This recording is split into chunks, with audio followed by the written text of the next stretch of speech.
Hey guys, how's everyone doing? Welcome back to Harry's Highlights. On this video, we're going to talk about the book, The Richest Man in Babylon.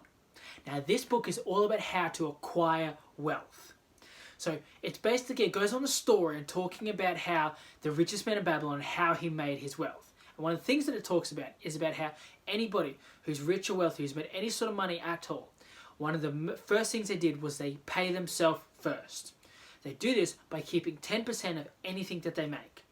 So that means whether you're getting paid $10 or you're getting paid $10,000, you keep 10%, and then with the money that's left over, that's when you start spending on things, on everything, taxes, bills, any other expenses. But before you do any of that, the first step, as soon as you get that money, is you keep 10% of it to either save or invest. That is a non-negotiable. That happens regardless, whether you got paid more that week or month, that time, or you got paid less that time. You will always keep 10% of whatever it is. And the reason why they say that is because things compound. If you make it a habit, you keep persistent with it, you will see the results. So you keep keeping that 10% day in, every time you get paid. Say you get paid weekly. Every single week, you keep 10%. 10%, 10%, 10%, 10%. At the end of a year, you'll have so much more money than if you didn't. Than if you tried to I'll spend all this stuff and then try and see, hopefully if I've got some money left over, I'll save that. No, it's a habit. You make sure as soon as you get paid, you keep 10%, you save it or you invest it, and that money will keep working in your favor. And if it's a habit and non-negotiable, it'll mean that it guarantees that you will have a positive result at the end of it, or whatever the time frame is you set for yourself. You're going to keep 10% for the next 12 months, you're going to keep 10% for the next 12 years. Whatever you're going to do, at the end of that time, you will see a significantly positive result because of that habit. The other thing to talk about there is about increasing your income, decreasing your expenses. So many places talk about increasing your income, get another job, work harder, work smarter, all these other things. But they don't talk about decreasing your expenses. Decreasing your expenses is such a simple, immediate gratification system that you can do. If you earn $100, but your expenses are $50, and if you decrease your expenses down to $40, you've now got an extra $10 that you now have to either save or invest. You do that over a period of time. Let's say, for example, it's $10 every week extra you keep. 52 weeks in the year. At the end of the year, you've got an extra $520 purely because you decreased your expenses by $10. That's how simple and easy it is. And it's not always about getting another job, working longer hours and developing something else, or always trying to find a new way to increase things. Sometimes it can be about decreasing things. Whether that means living below your means, instead of getting the top shelf of this, you get the middle shelf. It's not the bottom, it's just a little bit less. You decrease your expenses, you've got more money to play with. You keep sticking together with that, keep 10%, this all starts to compound, you've got more money. It's worth it. Delayed gratification. Then there it starts to talk about that you can't manage what isn't measured. So it's one thing to say it, I just hope for the best, and there's another thing to plan it. Plan your work. When you fail to plan, you plan to fail. So when you measure it all out and you work out where your expenses are, what you're doing, you have a budget, things like that, you can measure where your expenses are. You can manage it because you've taken the time to measure it all out. If you go in just hoping for the best, you're going to get that sort of hoping for the best sort of results. But when you start a great example is if you're going to start any sort of journey, where point A is, where point B is. You plan it out and you know how to get there. You're going to travel to another country. You don't just hope that the plane is going to land somewhere safe. You leave this airport, you arrive at this airport. Example is when you're studying a university degree. You start here and you say at the end of the 4 years, this is what will happen. You're starting with a personal trainer, you've got a diet. They say let's plan it out. We're not just going to hope to lose weight. We're going to go, this is how we're going to do it. We're going to measure it. We're going to do this many sets, this many reps, for this many days. And in this amount of time, you will get this result. You measured it out, then it can be managed. If you just go in this hopefully I'll save $1,000 by the end of the year, then there's how do you work towards that? But if you go, I will put away $100 a week for the next 10 weeks. At the end of that 10 weeks, because you measured it, you'll be able to, and you managed it for those 10 weeks. At the end of it, you'll have the $1,000. You'll have worked out a plan. When you fail to plan, you plan to fail. Here is how you can get ahead of that. How you can have that advantage. Just remember, what you can't manage, what isn't measured.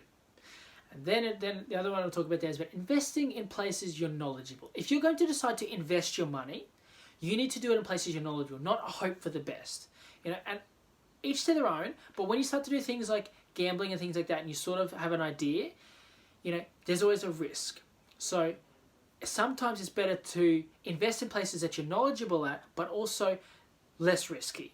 So many people, they hear about a new fad comes along, some sort of brand new hype thing, whatever it may be, new thing that comes along, and they go, yep, I'm going to do that, without knowing all the details or understanding what exactly it is. When you are knowledgeable on it, you can then say with confidence that I'm going to invest this money in here, I've planned it out, measured it, I'm going to manage it, and then by watching it, based on the information I have, watching it over a period of time, I will get a result that I've planned for. So the key to acquiring wealth is people that become wealthy and things like that, they don't just hope for them, they don't just throw money at things. They invest it in places that they're knowledgeable. Which brings to the next point, is that keep learning. Great way to, if you don't know about something, you can learn about it. Once you've learned about it, then you can confidently invest and make decisions with that information. But if you just go out there and just hope for the best, if you just go out there and just put your money down and just, playing like you're at the casino and just hoping that you're going to get a good result based on chance or luck, you've got far less control over the situation. By committing to keep learning, you also broaden the knowledge that you have on different topics and different areas, giving you a more variety and more chances for you to invest your money safely, wisely, and smartly. Then we're talking about the next thing I want to talk about, which brings me up to then, that is just one of the ways. What it also talks about is about setting up a passive income. Because what happens, when you're sick, you go on holidays, the company you work for closes down. If you don't have a passive, if you don't have something coming in there that's working in the background, that's available to work with you there or without you there, you're then relying on all these other things, or you're relying on your company to keep paying you.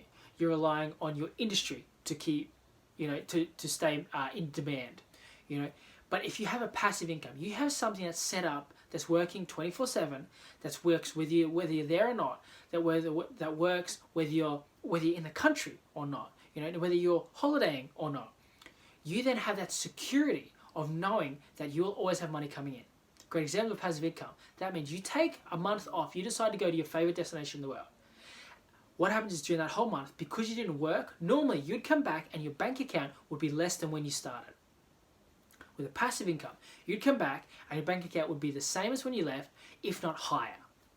That is the beauty of a passive income, and that is why people that have acquired wealth have leveraged that style of income, because it's a smarter way of working. It's a way for you to be able to leverage a system that is going to not be reliant on your effort, but simply reliant on the industry and the system that's being applied to it. And that is why it talks about having that setting up a passive income and the value of it, and that anybody who's acquired wealth, they don't wake up and work 12-hour days every day. They don't rely on that, because the second they stop doing that, so does the money. With a passive income, whether they work those 12 hours or they don't work those 12 hours, that money keeps coming in, and that is why they highly recommend it. So to summarize quickly, what we talked about there was non-negotiable, saving as a habit. Every time you get paid, you keep 10%. You either save it or you invest it, one or the other. But you make sure that no matter what happens, you always keep 10%. Whether you get paid a little or a lot, whether you get paid more or less for this week, or this month, or this income, you keep 10%. That is non-negotiable. That is the first step to acquiring wealth. The other thing I talked about was not only increasing your income, but decreasing your expenses. Because that is a simple way, a fast way that you can see immediate results, because you can work it out. That based on saving money here, you've got more money to play with, which is the next thing we talked about. You can't manage what is measured. So you measure out all of your expenses, you put together that budget to then have things work for you instead of you just playing catch up all the time. And then we talked about investing in places you're knowledgeable, because the key to wealth is doing things wisely. If you're knowledgeable about it, you can make decisions that are smart, you can make decisions that are wise, you can make decisions knowing with confidence what is likely to happen in this situation, not relying on chance and luck. Then we talked about keep learning. Have that commitment to always growing your knowledge base. To that whatever it is you do on new topics or new areas, one, you then open up more variety in places you can invest. You're also more knowledgeable on a topic. You increase your confidence. You have more control over the situation.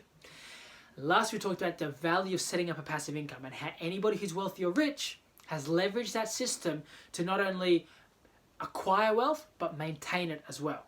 Because when you get to the top, you don't necessarily want to keep working. You know, you want to work because you want to, not because you have to. So, that was the key summaries that I wanted to cover there and talk about. Now, I'm going to be making a lot more of these videos for this training series to help you with your personal development goals. But that's all for now. So until next time, leave a comment on what you like the most, and I look forward to sharing more with you in the next episode of Harry's Highlights.